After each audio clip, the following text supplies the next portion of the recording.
In the wise words of Seneca, every new beginning comes from some other beginning's end.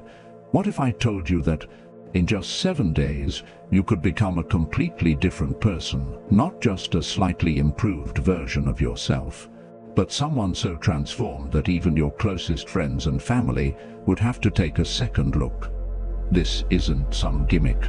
This is a disciplined, calculated, and relentless approach to reinventing yourself from the inside out. You don't need years to change. You don't need to wait for the right time. All you need is 1 week, 7 days of absolute commitment to step into a new identity that commands respect, discipline, and purpose.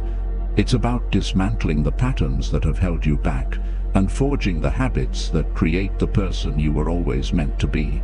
It's about choosing your future instead of passively waiting for it to happen. Understand this. People who make drastic changes don't wait for a perfect moment. They don't sit around hoping things will get easier. They seize the now. They realize that the version of themselves they dream of becoming isn't waiting for them in the distant future. It's built today, in this very moment. Transformation doesn't happen slowly over years. It happens in an instant, the moment you decide and follow it with unrelenting action. When this week is over, you will not be the same. Your mind, your body, your habits, they will shift to match the highest version of yourself. If you've ever wished for a reset button, this is it, but there's no room for hesitation, no half measures, no excuses.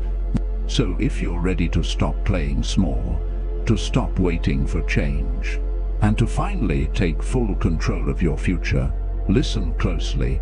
Your transformation begins now. It all starts with one decision: to stop lying to yourself. To stop pretending that everything is fine when deep down you know you've been playing small. The hardest thing to do isn't changing your life. It's admitting that you need to change. That the way you've been operating, the habits, the mindset, the distractions, isn't getting you anywhere. That's the real battle, and today you face it head on.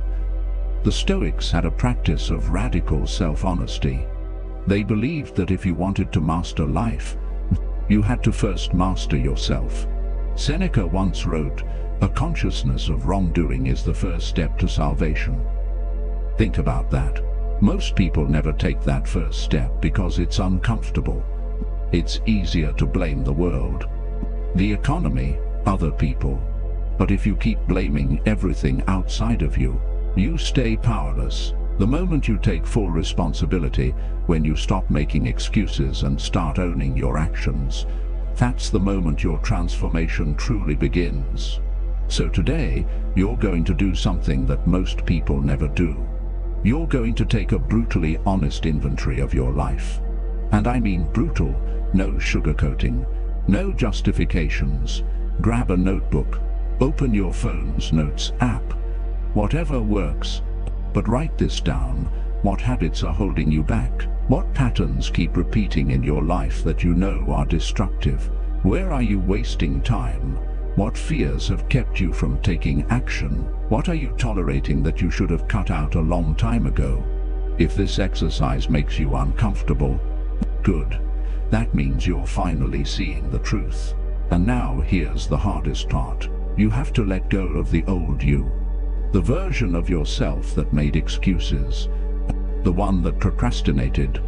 The one that allowed bad habits to take control. That version has to die today. Marcus Aurelius said, "It is not death that a man should fear, but he should fear never beginning to live." What he meant was that real death isn't the end of life. It's the refusal to truly live while you're here. And if you don't confront the parts of yourself that are keeping you stuck, you will stay exactly where you are, watching life pass you by. So how do you do this? You need a symbolic act. Something to mark this as the official moment you left your old self behind. Take that list you wrote, the habits, the fears, the excuses, and destroy it. Burn it, rip it up, throw it away. Whatever it takes to physically commit to the change. The Stoics believed in the power of symbolic rituals to reinforce decisions. They knew that the mind needs proof, evidence that a change has begun. This act is your proof. And let me be clear, the old you will try to come back. In moments of doubt, when things get tough, your mind will try to pull you back into your comfort zone. That's why every time an old habit resurfaces, you remind yourself, that's not me anymore. You don't negotiate, you don't entertain the thought. You shut it down, because the only way to truly change is to burn the bridge to your past self, so there is no way back. Your habits are either working for you or against you. There's no in between. Every single day, the things you do, the routines you follow, and the choices you make are shaping your future. And most people, they don't even realize it. Now, I know restructuring your entire day might sound overwhelming, but trust me, it's about making those small incremental changes that add up to huge transformations. Start with the morning.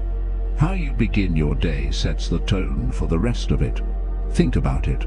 If you start off rushed and chaotic, that's likely how you'll feel for hours afterward. But start calm, planned, and with purpose, and you maintain that control and focus throughout the day. So, tomorrow, when you wake up, take a moment, just a few minutes, sit at the edge of your bed, and like Seneca, who advocated for quiet reflection to prepare for the day's challenges, reflect on what you want to achieve today. Not just the tasks, but the personal attributes you want to embody. Once you've set your intentions for the day, make your bed. It's a simple task. But as Admiral McGraven shared in his famous speech, if you want to change the world, start by making your bed. It gives you the first accomplishment of the day and sets you up to keep achieving. Then give yourself some time for a bit of exercise.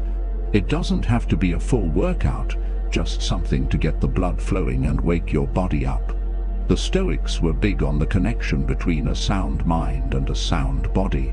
Epictetus used to say that it's essential to exercise not just our minds, but our bodies too, keeping both in good health. After you've got some movement in, make sure you're giving your body the right fuel. A healthy breakfast, something that makes you feel good, not something you'll regret an hour later. Remember, this is about setting up patterns that boost your energy and focus, not drain it as you move through your day. Stick to this new pattern. Instead of reaching for your phone to scroll through social media during breaks, maybe step outside, take a walk, or read a page or two of a good book. Seneca would often take these moments to write thoughts in his journal, reflecting on his behaviors and reactions to events, which is a practice that can help you stay aligned with your new goals. And as your day winds down, take some time to wind down with it. Maybe establish a new evening routine that involves less screen time and more time connecting with yourself or your loved ones. Before bed, reflect on your day. Just like Marcus Aurelius did, he would ask himself questions like, what evil have I cured today? Or what failing have I resisted? Use these questions to audit your day, not to judge yourself harshly, but to observe and plan how you can be even better tomorrow. By revamping your daily routine like this, you're not just changing what you do, you're changing how you think. You're training yourself to live more deliberately, more stoically, with a clear focus on what you can control and letting go of what you cannot. Each day becomes a step towards becoming not just the person you want to be, but the person you are meant to be. So keep at it each day, one day at a time, until these practices are not just something you do, but a part of who you are. Your body is the physical manifestation of your discipline. It reflects the choices you make every single day, whether you push yourself or let yourself slide. And here's a truth most people don't like to admit: the way you carry yourself, the way you move, the way you physically exist in the world, it all matters, not just for aesthetics, but for who you are becoming. The ancient Stoics understood this deeply. They believed that if you wanted to master your mind, you had to start by mastering your body. Seneca once wrote, "The body should be treated more rigorously, that it may not be disobedient to the mind." In other words, control your body and your mind will follow. Most people think of physical transformation as just going to the gym or dieting, but it's so much bigger than that.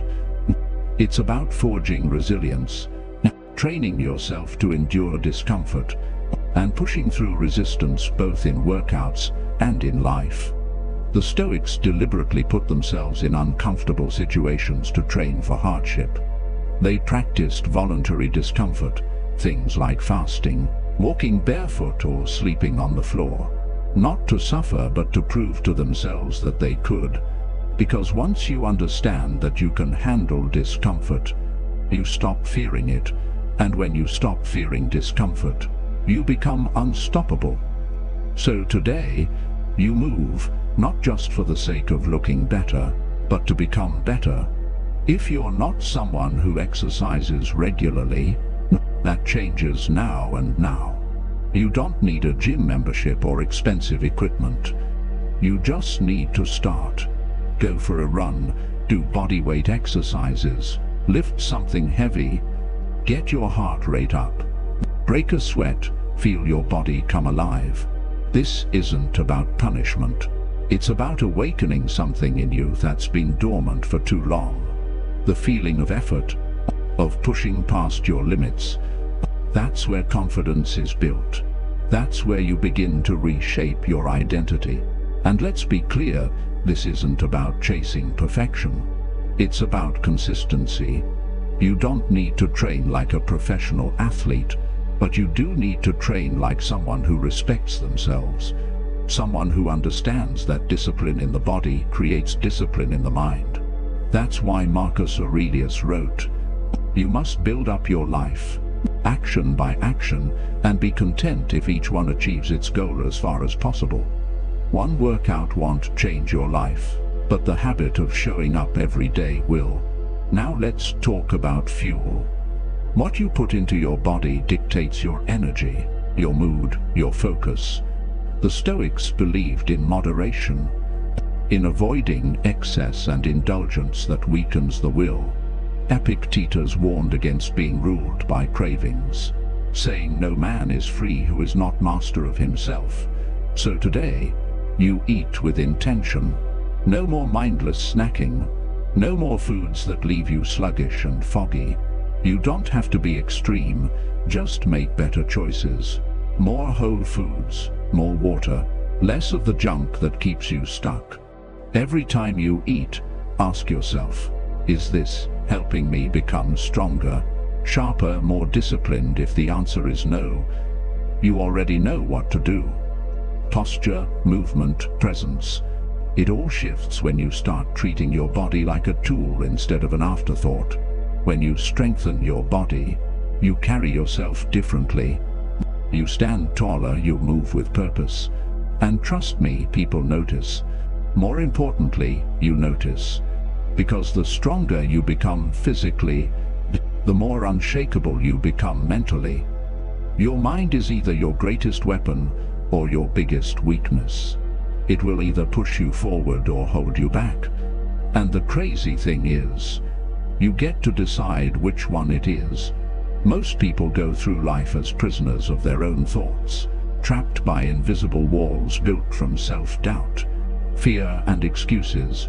They tell themselves stories. I'm not good enough, I'm not lucky enough, I'm not capable enough, until those stories become their reality. But here's the truth.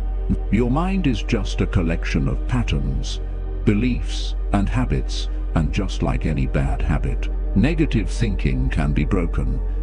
That's exactly what today is about, rewiring your mindset, tearing down every limiting belief, and replacing it with something stronger. The Stoics were relentless when it came to controlling their thoughts. Marcus Aurelius wrote, "You have power over your mind, not outside events. Realize this, and you will find strength." In other words, What happens to you doesn't matter nearly as much as what happens inside you. The real battle isn't out there in the world. It's in your head. So today, you stop reacting like a puppet controlled by circumstances, and you start thinking like a warrior who owns every situation. The first step, awareness. Pay attention to your thoughts today. Notice how often doubt creeps in, how quickly you make excuses, how easily you let negativity take over. Every time you hear that little voice saying, "I can't," stop it in its tracks. Question it, challenge it. Ask yourself, who told me that? Where did that belief come from? Is it even true? Because most of the time, it's not. It's just an old script you've been running on autopilot. A story you picked up from someone else. A fear disguised as logic. The Stoics called this examining impressions, testing your thoughts instead of blindly believing them. Now let's get practical.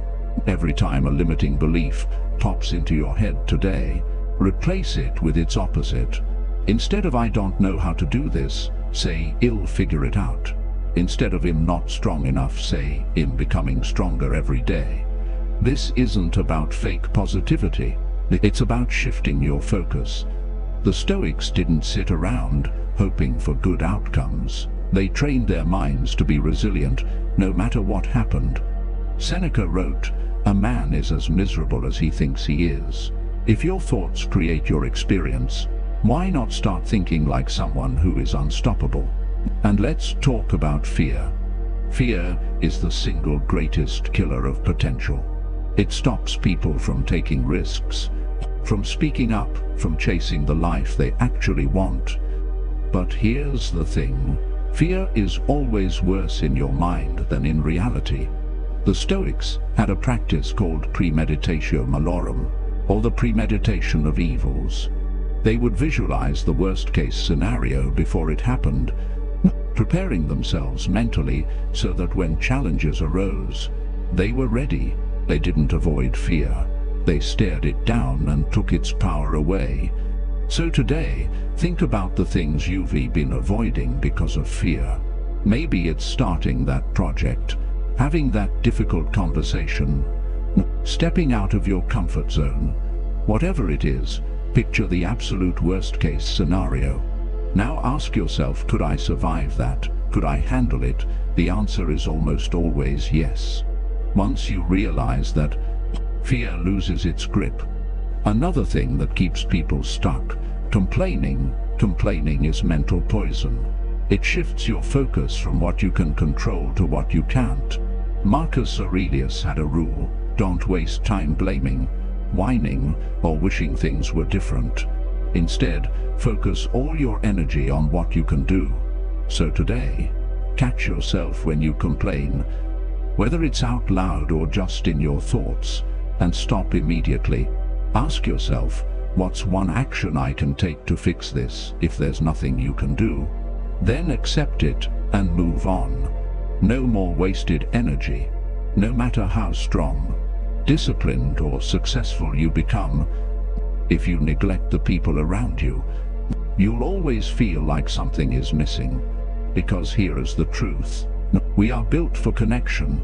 Even the most independent, self-sufficient person needs relationships that challenge them, support them, and make them better. The Stoics understood this deeply. Marcus Aurelius, despite being the most powerful man in the Roman Empire, constantly reminded himself that he was just one piece of a greater whole. He wrote, "We were born for cooperation, like feet, like hands, like eyelids, like the rows of the upper and lower teeth." In other words, trying to do life alone isn't strength, it's weakness. But let's be real. Relationships aren't always easy. People are messy, unpredictable, and sometimes frustrating. And maybe you've convinced yourself that you're better off keeping to yourself, avoiding the hassle.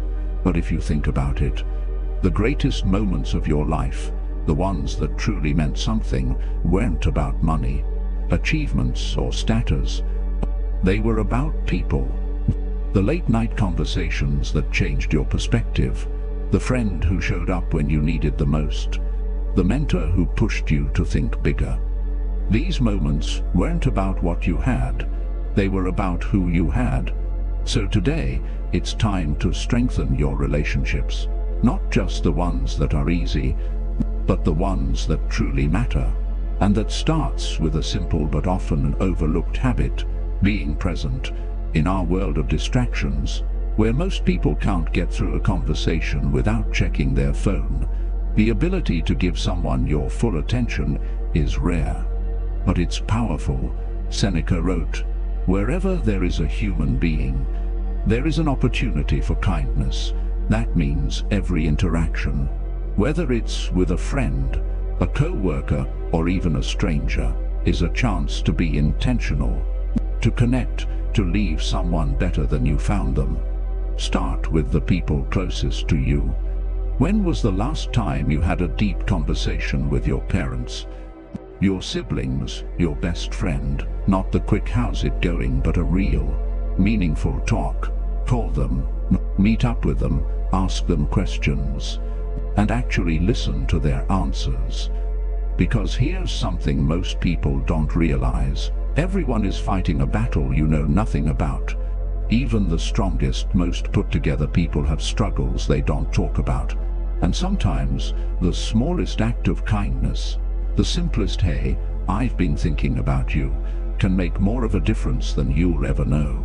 Now let's talk about the people you surround yourself with, because not all relationships are worth keeping. Some people lift you up, challenge you, make you better.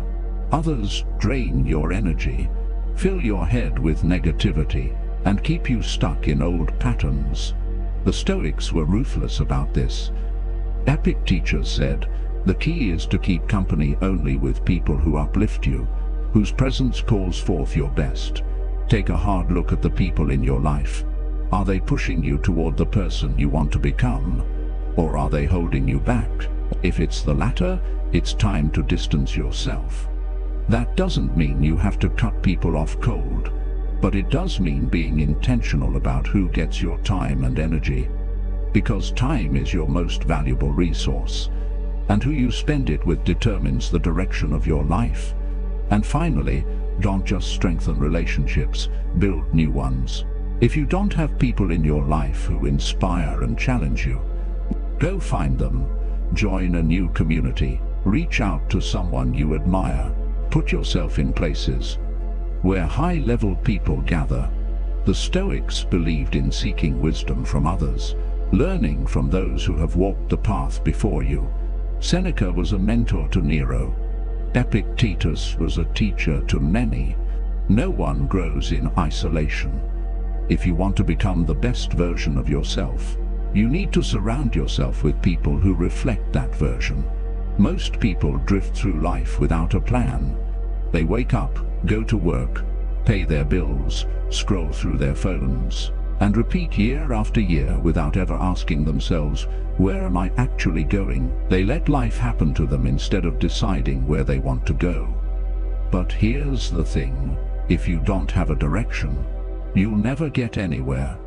The Stoics were big on this. Marcus Aurelius wrote, "A man's life is dyed by the color of his thoughts. What you focus on, what you plan for, and what you consistently work toward, that's what shapes your future. And if you're not clear on what that future looks like, you'll end up stuck in the same cycles, wondering why nothing ever changes." By now, you've spent the past 5 days tearing down old habits, sharpening your mind, and strengthening your body.